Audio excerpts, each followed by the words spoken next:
अब यूपीएससी एक किस्म से एक अग्नि परीक्षा कि जितनी मेहनत होती है, आप देखिए आपने कम से कम साल तो गुजारा होगा। जिनका पहला प्रयास नहीं था उन्होंने साल से ज्यादा भी किया होगा। और इसकी जो प्रिपरेशन जो है, जितना टाइम लगता है, जो स्केल जो है, कितने लोग जो हैं इस एग्जाम के लिए अपियर होते हैं, और जो आपकी ओर से जो एफर्ट जो है और उसके साथ जो टेंशन जो होता है, ये मैं सचमुच आपको कह सकता हूं कि दुनिया में ये एक बहुत अनोखा, बहुत ही स्पेशल एक्सपीरियंस। अब ऐसे एक्सपीरियंस के लिए हमें क्या चाहिए? एक तो वो सपोर्ट चाहिए। इसीलिए मैंने कहा कि आज जो बधाई मैं देता हूं, मैं फैमिली को भी देता हूं, क्योंकि जो आप लोग बैठे हैं, आपकी सफलता जो है इसके हकदार आपकी फैमिली भी है, ये कभी नहीं भूलिए। इसके लिए आत्मविश्वास भी चाहिए, क्योंकि अगर आप सोचेंगे, कभी ना कभी कोई ये समय जरूर हुआ होगा आपके पिछले साल में, 2 साल में, कहीं कुछ शंकाएं, कुछ दुविधाएं, कुछ डाउट कि भाई हो सकता, नहीं हो सकता, पेपर कठिन है, नहीं है, कहीं ना कहीं तो आपके मन में ऐसी डाउट्स तो होती होंगी।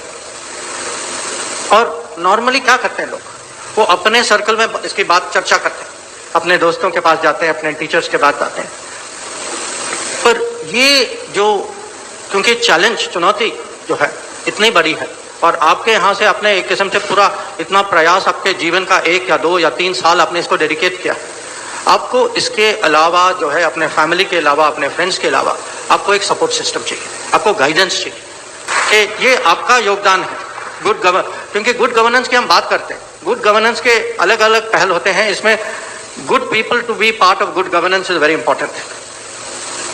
एंड इसमें आप लोगों का जो योगदान जो है, उसकी मैं सराहना करता हूं, उसकी मैं प्रशंसा करता हूं।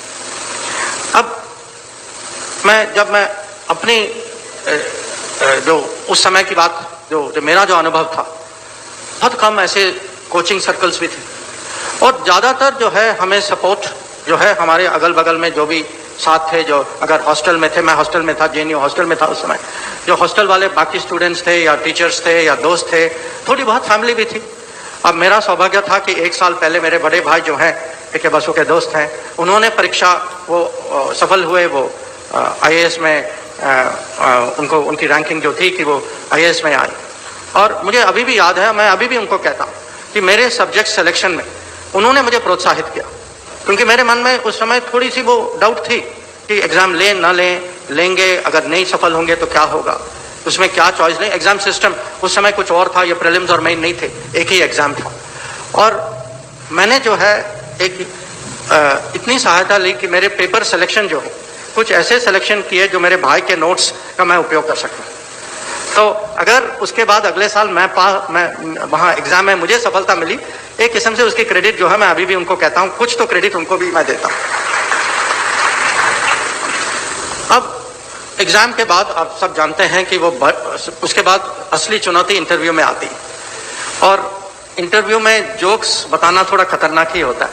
तो उनका मैं मानता हूं कि वो उनकी किस्मत थी कि फॉरेन सर्विस वाले, क्योंकि हमको सुनने की आदत है, तो उनको अच्छा हुआ कि फॉरेन सर्विस के कोई चेयरमैन मिल गए, कम से कम जोक तो उन्होंने सुना और उसकी प्रशंसा भी की।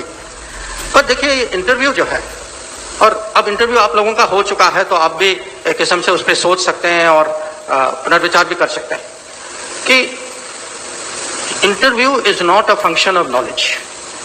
You can be a very smart person, very knowledgeable. You can know your subject very well. But interview में that 1, 2, 3 sentences पूरा गड़बड़ कर सकते हैं। Interview is about communication. It is about thinking at that time under pressure. That you know this 15 minutes, 20 minutes, it can make or unmake your life. So अब जो हो गया उसके बाद बहुत आसान लगता है, but if you imagine that period before you are going in for interview, कितना टेंशन था ना tension. And once you come out, आपको उस समय भी पता नहीं कि भाई मैंने किया कैसे। So first you tell people, जो भी मिला, कि भाई ये पूछा, मैंने ये जवाब दिया, पता नहीं मैंने ठीक दिया नहीं दिया। So I am saying this because communication skill today, and communication skill, how do you behave under pressure,